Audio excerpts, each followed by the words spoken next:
Nous partons en voyage dans l'océan Indien sur la merveilleuse île de la Réunion. Et parmi les sites incontournables, il y a là-bas cette impressionnante cascade qu'on surnomme le voile de la mariée. Un spectacle unique mais qui se mérite. C'est le premier épisode de cette belle série que l'on doit à Anaïs Barth, Mathieu Alonso et Michael Repère. Alors tu entends là? Ouais. On s'approche de la rivière, hein, et tu verras, une petite surprise. C'est un lieu que beaucoup voudraient garder secret, qu'on ne peut découvrir qu'à pied. Alors là, on a une vue imprenable en haut de la cascade et du bassin, la cascade de la Mariée. L'une des plus belles chutes d'eau de l'île s'offre à nous, généreuse en cette fin de saison des pluies. Quand tu viens ici, c'est reposant. Tu as l'impression d'être seul au monde. On oublie la fatigue, on oublie l'effort qu'on a fait, on oublie tout ça. Je me redonne de l'énergie et c'est reparti. C'est reparti pour affronter toute la civilisation. Ce guide n'est pas le seul. Grand Bassin est le lieu idéal pour faire une pause, soulager les muscles, éprouvé par 2 heures intenses de marche. Et pour en profiter, mieux vaut ne pas être frileux. Ah ouais, c'est super froid. Non mais franchement c'est le paradis, la cascade, etc. Tout ce qui tombe. Et puis le paysage. Les couleurs, l'eau qui sort de nulle part, le bruit, ces embruns, les fleurs, ces maisons construites au fond de la ravine à 700 mètres d'aplomb quasiment. Voilà, ça c'est magique. Parvenir à cette récompense demande quelques efforts, aux premières lueurs du jour de préférence. C'est magnifique, hein? Bertrand connaît chaque centimètre de ces sentiers.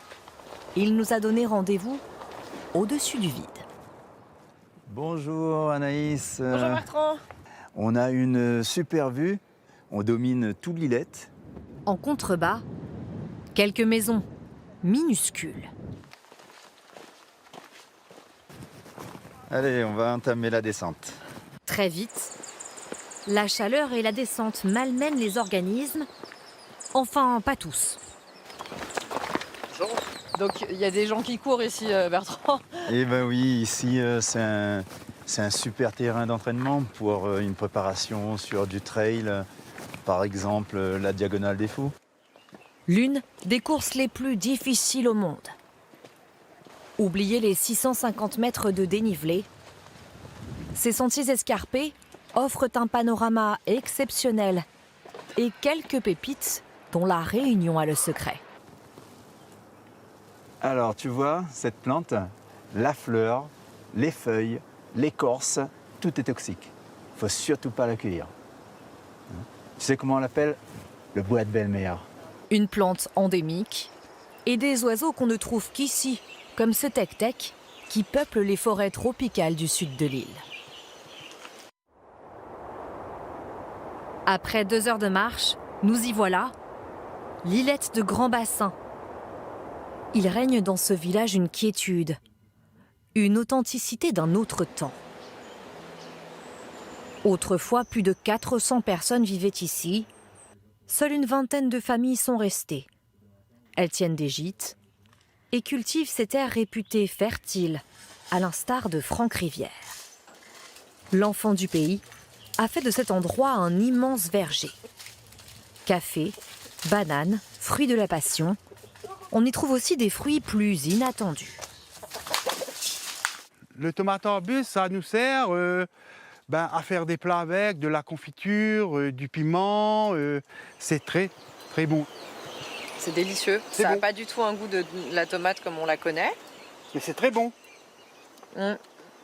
S'il chérit ces montagnes, il se souvient qu'enfant, elle l'effrayait à cause de la Timise, légende locale d'un esprit vagabond frôlant les marcheurs nocturnes en ricanant.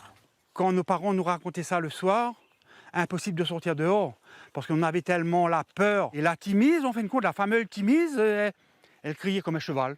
L'hurlement d'un cheval, c'était vraiment impressionnant. En réalité, le cri du pétrel de Bourbon Oiseaux marins très difficiles à observer, nichant uniquement dans le creux des falaises de Grand Bassin. Mémoire vivante du village, Franck joue un autre rôle essentiel. Chaque semaine, il s'occupe d'acheminer les marchandises au cœur de l'îlette grâce à ce système installé à la fin des années 80. Avant le mouchard, c'était à dos d'homme ou carrément sur la tête. Hein. S'il n'y avait pas ça, peut-être moi je ne serais pas là. Moi. Ça aurait été trop pénible pour emmener les trucs en montant après. Tu vois? C'était trop dur d'emmener. Ah, il arrive là. Un projet de téléphérique est à l'étude. Il permettrait à de nombreux visiteurs d'accéder facilement à Grand Bassin. Ces images d'un îlette enclavé pourraient bientôt appartenir au passé.